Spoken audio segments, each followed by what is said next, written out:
It's really hard to get. For the last 6 years, I've been turning around to look at the slides, and it's like a muscle memory thing. All right, we'll get there. All right, so we're on a series called Spiritual Laws, right? And so today, we're going to be talking about the process of growth. And remember, 2 weeks ago, Pastor Donnie gave a great message on give and take.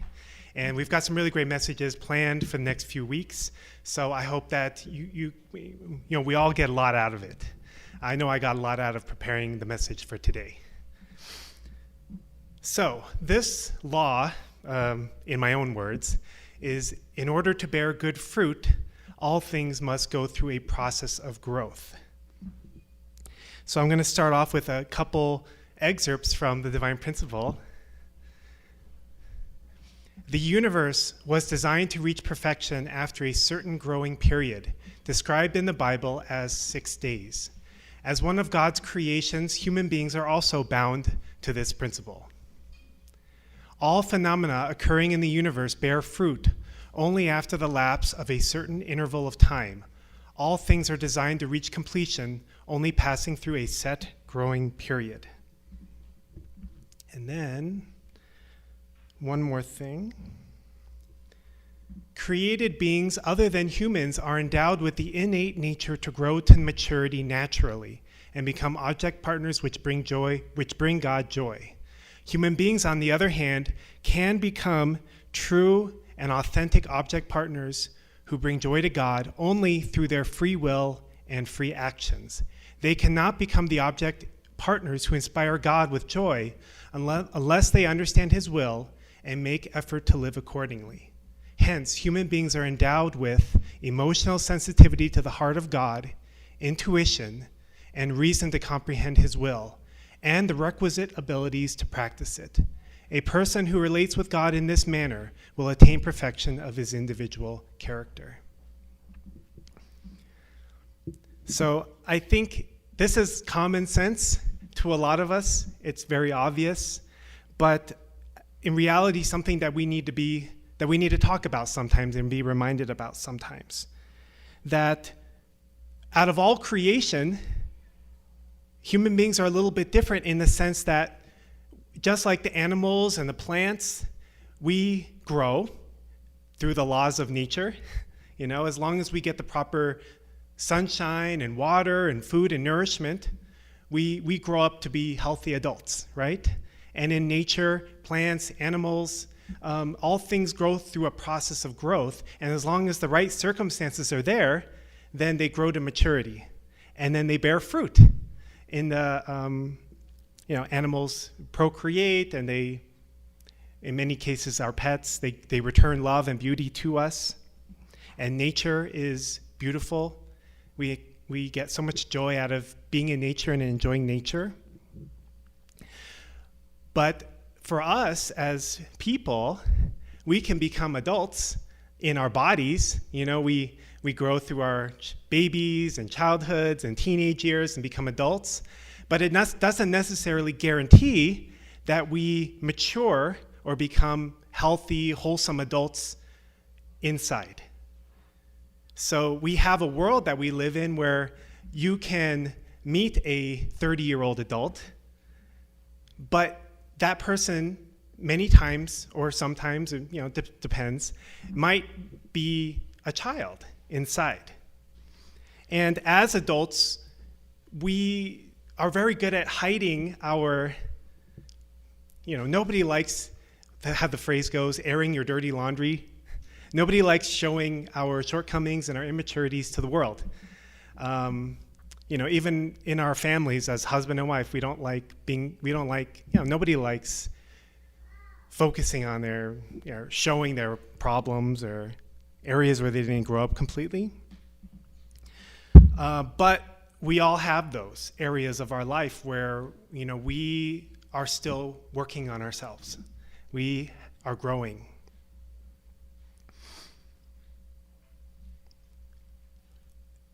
When you're a kid and you're in your family, you don't have much choice about who you're spending your time with.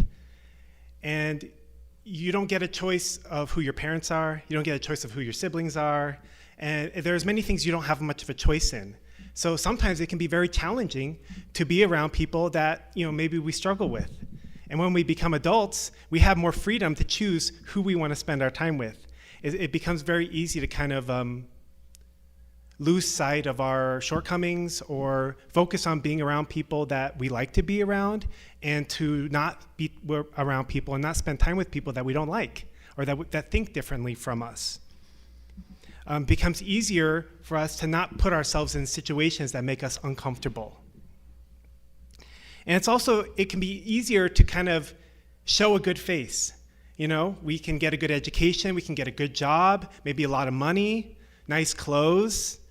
We learn how to act in a way that most people feel good about, while at the same time hiding problems, serious problems many times. I remember when I was in middle school, I don't remember why, probably because I was a little bit nerdy in middle school and I like to watch documentaries and Star Trek and things like that. And I learned to speak words that were a little bit higher than my normal vocabulary level for that age. And so I would go to school and I would start using these complicated vocabulary. And I noticed right away that the kids did not think that was very cool. They were like, why are you talking like that? That's silly or that's stupid or whatever. I quickly found out that was not going to make me a popular kid. So I stopped. I adapted to my situation. I started talking using more simple words. And it's not a bad skill because not everyone has an advanced vocabulary. And you don't want to walk around talking in a way that maybe people aren't able to understand all the time. Or maybe you're talking to someone who English is a second language. So learning to be able to talk in more, simple words is not a bad skill to have. But in my case, I did it because I recognized that in my environment that was not good for me, my popularity or whatever. And so I stopped. I adapted to my situation. So, as we grow, we want to fit into our situation. We want to adapt and be liked and to be popular and to have not be in conflict with the people around us or our environment. So in some ways, it's natural that we adapt. But sometimes when we adapt, we hide who we authentically actually are. And that can kind of be a problem. Here's a quote from the Bible from 1 Corinthians. It says, "When I was a child, I spoke like a child. I thought like a child. I reasoned like a child. When I became a man, I gave up childish things." But if we don't grow internally, if we don't grow to be mature, even if we look like we have our life together, even if we seem to have all the nice things that we should have at that age in our life, but we haven't grown our ability to relate with all different kinds of people, including people who don't think the way I do, don't learn how to deal with grief in our lives, don't learn how to manage disappointment or people who think differently from us or people who rub us the wrong way or people who hurt us, then we're going to have a lot of difficulty in our adult years, even though maybe we have all the other things in place. So I think that this verse is kind of interesting because in some parts of the Bible, it talks about what it means to be childlike, right? And Jesus said, if you want to enter the kingdom of heaven, you must be like a child. But here it's saying, but we also should grow up and leave our childish ways behind us, right? So, there's, for those of you who have children or remember being a child in the recent history of your life, there's really wonderful things about being a child. There's certain things I love about being around my kids. my youngest daughter, one of the things I've really learned to appreciate about her and also struggle with a little bit is just her tenaciousness to want to do what she sets her mind on doing. And I was telling somebody that she loves makeup, and she just loves putting the makeup on and beautifying her face, and she puts it on all her dolls, and she puts it on all her stuffed animals, and sometimes it looks really freaky. But she just loves it so much, and she ran out of. So one of her brothers bought her a pack of makeup for Christmas, and she used it all up pretty quickly, and then she was out of makeup. So what did she do? She started to find watercolors, paints, whatever she could find, and then she used that. When she got in trouble for that, and then she found that if she powdered the chalk, the sidewalk chalk, and she turned it into powder and mixed it with water, it was kind of like paint. And so she would use that as makeup. And it was amazing that you could not stop her from finding a way to express herself, for her to do what she had set her mind on doing. And as a parent, that can be a little bit frustrating because, maybe you don't want your kid painting on everything. Maybe you don't want messes all the time and be cleaning up after. One of the things she does, it's a little bit troublesome, is that she doesn't clean up after herself.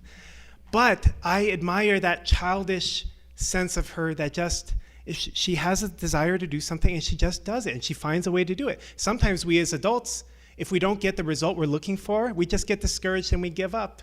We don't want to go through the effort to get what we want. Maybe we sell ourselves short, or I don't really need that, or whatever. But in her mind, she needs it.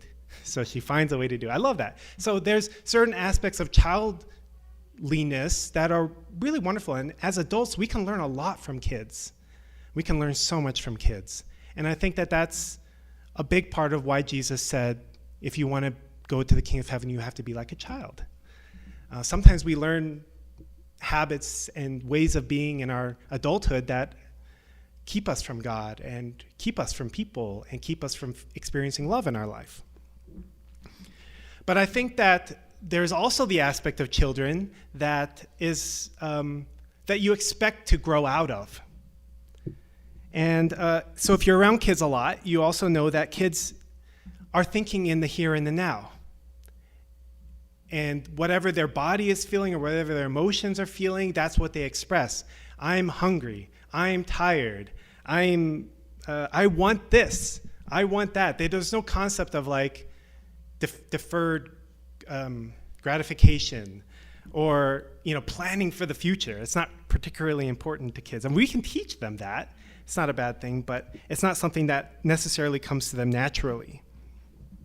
In a way, it's very much self-centered, not in a bad way, but just in an immature way, like what I'm feeling and what I'm thinking right now is the most important thing in the universe, and when we become older and we get married and we have other people are depending on us, then we also learn that, we have to put other people and other needs first in our life too sometimes. But so when you're a child, that's okay to some degree. But then when you become an adult, we have to learn to also see other people's needs, and sometimes even put other people's needs before our own. And this perspective of, sometimes you'll hear it's my way or the highway,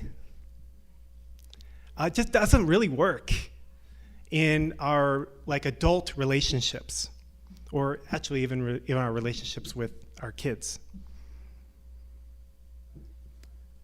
How many of us have grown up, we're grown-up people. I'm 36 years old. I got 4 kids.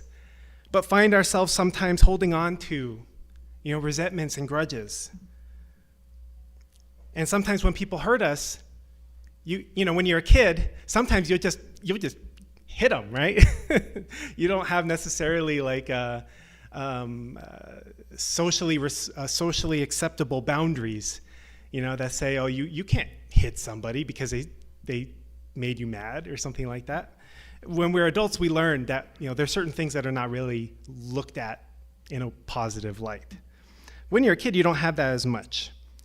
But we learn sometimes to get back at people or to get back at institutions in a different way, kind of a silent rebellion or passive-aggressive kind of way of doing things. Maybe we won't walk up to them and hit them in the face, but might ignore them, might withhold love from them. I'm not talking about just some random guy who cut you off in the street while you were driving here. I'm talking about like your kids, your parents, your spouse. How much we find ourselves many times reacting and acting towards them in a way that's actually quite childish if we were really honest with ourselves. Withholding love from them and talking about them behind our backs, talking badly about them to people, giving bad impressions about them to people because of our frustrations and our angers.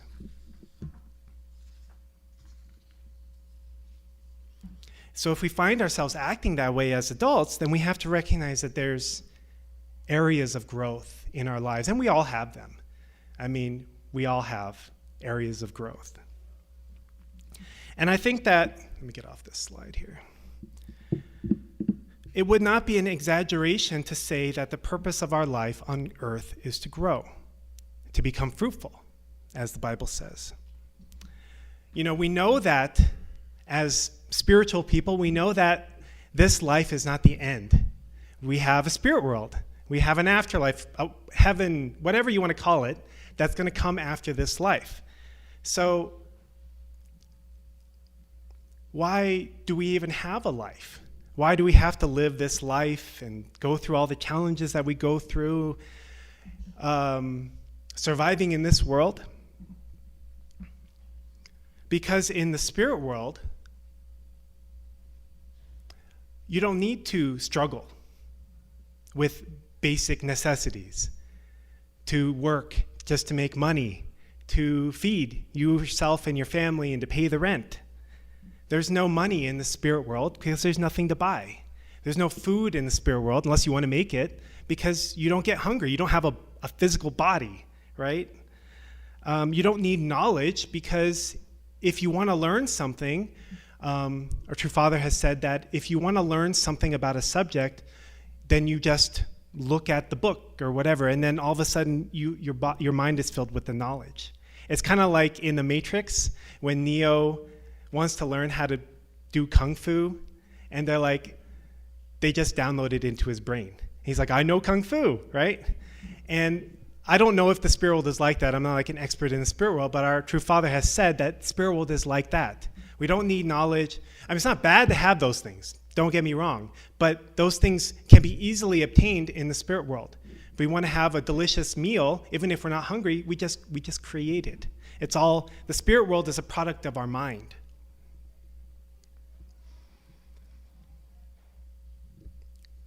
But in the spirit world, because you can have what you want, and we don't have the limitations of time and space and hunger and having to wait in traffic and having to learn things over time and through experience, then it's very hard to grow in the spirit world. And he's told us that if you want to grow as a spirit, you have to come down and be with your descendants or to be with somebody and experience life through them.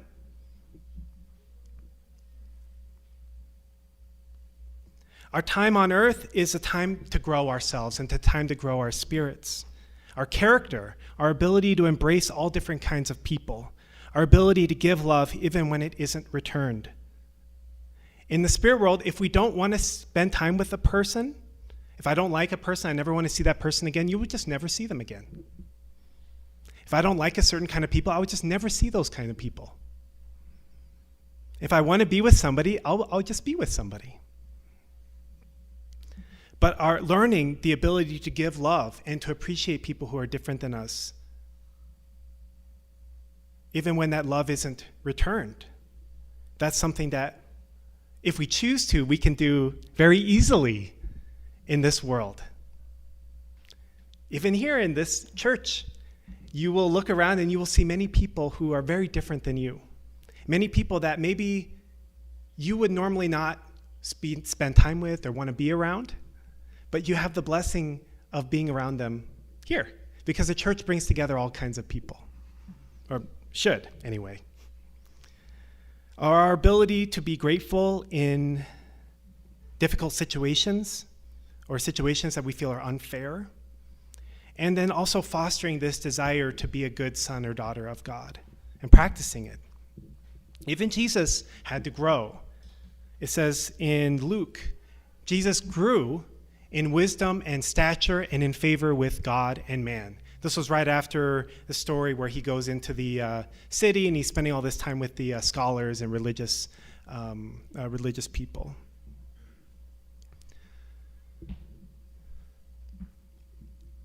So when we recognize that we need to grow,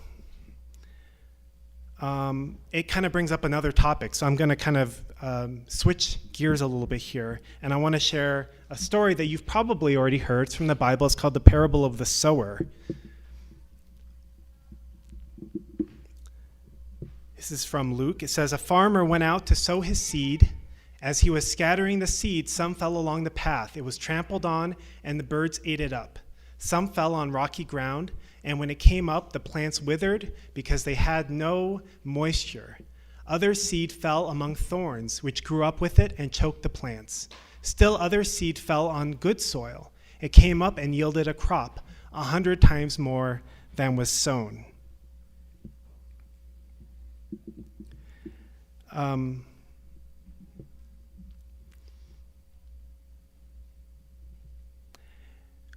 There's many different reasons why people share this parable, and there's many different lessons to be learned from the parable. One of the lessons, particularly for the topic I'm sharing about today, is the need for seeds to have good soil, to have good nourishment, to have the right environment for healthy growth. We planted these plum trees out in front of the church 4 or 5 years ago, have not produced a single plum. Well, that's not true. They produced some kind of tiny plums that we had to pick before they were really ripe because we didn't have hope that they were going to fully mature. But one year we had hail, another year I think we had an early freeze, and then of course it took time for the plants to become mature that they would actually produce the fruit. And during this whole time we have to prune them, we have to fertilize them, we have to make sure they're well watered, disease-free. The first year we had these aphids and we had to do all this. Anyway, it's been a labor of love. But even with a good seed, if we don't have a good environment for growth, it's hard for even a plum tree to produce fruit, healthy fruit. And so we know that when, for example, you're going to have a baby, mothers who are, pregnant or had kids, they tell you to get a lot of rest. They tell you to not get stressed out too much, take it easy, to avoid certain kinds of foods, to, maybe enhance your diet with certain foods or vitamins or minerals. Don't have caffeine, don't have alcohol, et cetera. There's all these things that you're supposed to do in order to make sure that the baby has the right environment to grow in a natural and healthy way. Otherwise, the baby could come out handicapped, right? And not be able to live and function properly in the world for their entire life.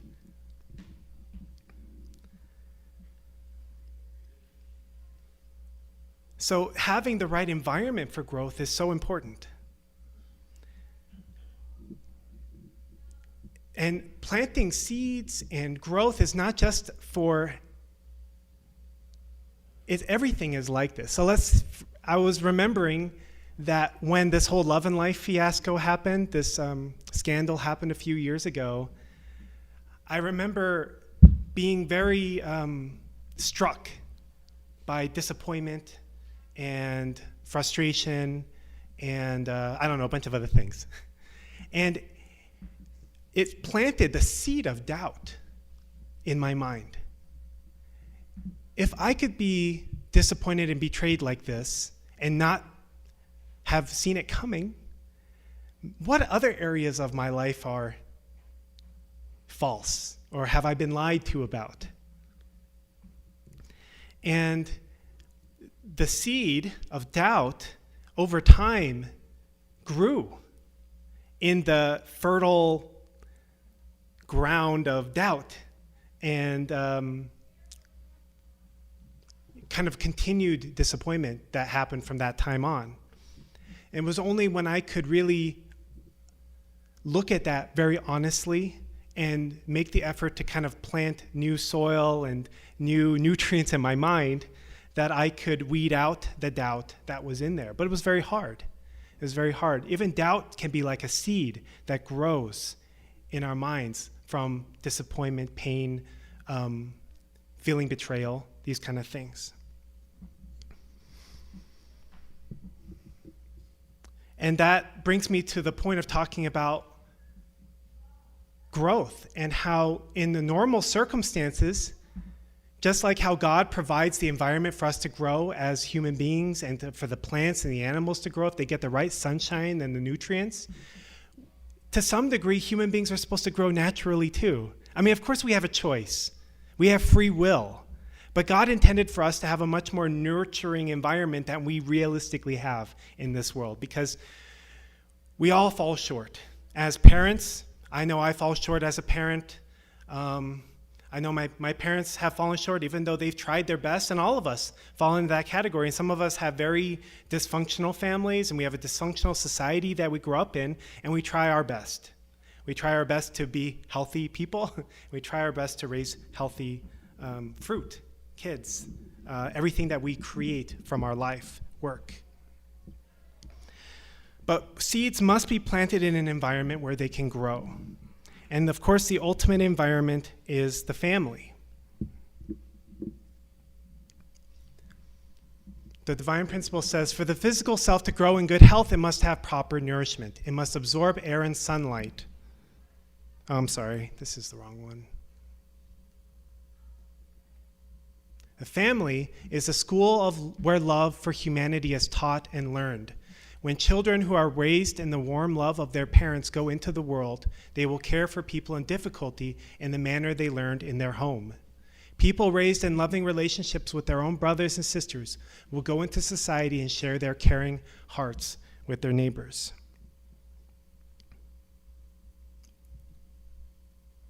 People raised in love will look upon each person they meet in the world as a member of their own family. The starting point toward a true family is a heart of love that treats strangers as family and shares with them. So creating a good environment is really, really important. And it's something that we all strive for as human beings with the tool set that we're given, with the circumstances that we have, which, sometimes are not that great, but that is life. But we also have to make effort to weed out the disease and malnutrition and sometimes not enough sun that sometimes we are experiencing in our life. Have we ever looked back on an experience or a decision or a thing that you said in your life and thought to yourself, that was a stupid thing to say? That was dumb. I wish I hadn't done that. I do all the time. And at the time, when we do whatever we decide to do, it seems like the right thing to do.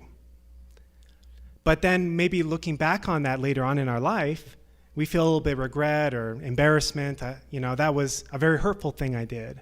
Or that was very hurtful to me that I did that. In a way, that's a good sign because it means that we're growing. If we never could look back on our life and recognize that I made a mistake, that I did something that was hurtful or something that I regret doing, then it means that we haven't grown, that we haven't changed. So in a way, it's a really good thing. If we recognize that we need to grow, then we need to recognize that I need to provide the environment for my own growth. I need to provide the elements for which my spirit and my character can grow. So I'm going to go back and read the thing I skipped earlier. For the physical self to grow in good health, it must have proper nourishment. It must absorb air and sunlight, which are intangible yang types of nourishment, and must eat and drink food and water, which are tangible yin types of nourishment. The body has give and take with this nourishment through its digestive and circulatory systems. Good or evil in the conduct of the physical self is the main determinant of whether the spirit self becomes good or evil. This is because the physical self provides a certain element, which we call vitality elements, to the spirit self. In our everyday experience, our mind rejoices when our physical self performs good deeds, but feels anxiety after evil conduct. This is because vitality elements, which can be good or evil, according to the deeds of the physical self, are infused into our spirit self.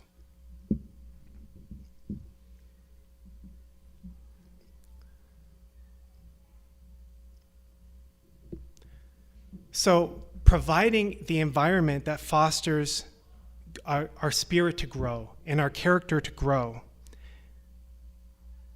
is not easy, because especially as adults, we're dealing with the habits that we already have.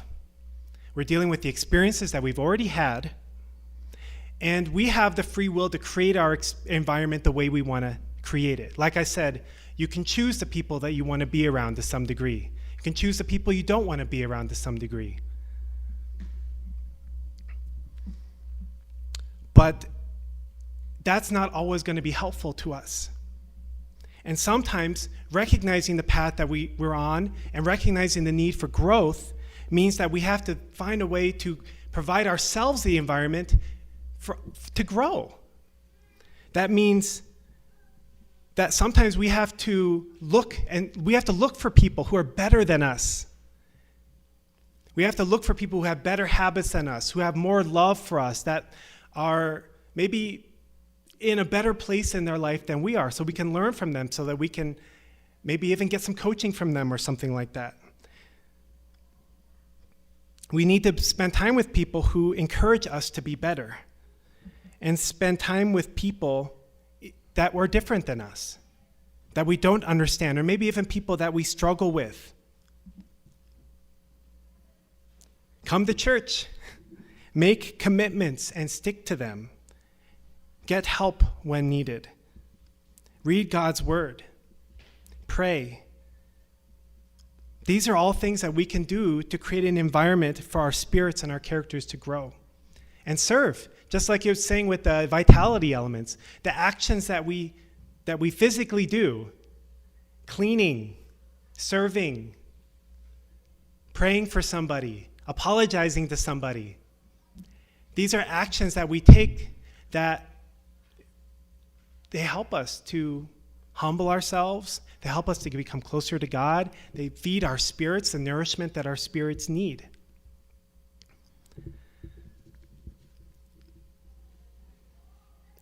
Ultimately, our fruits, the results of our lives, are a product of who we are.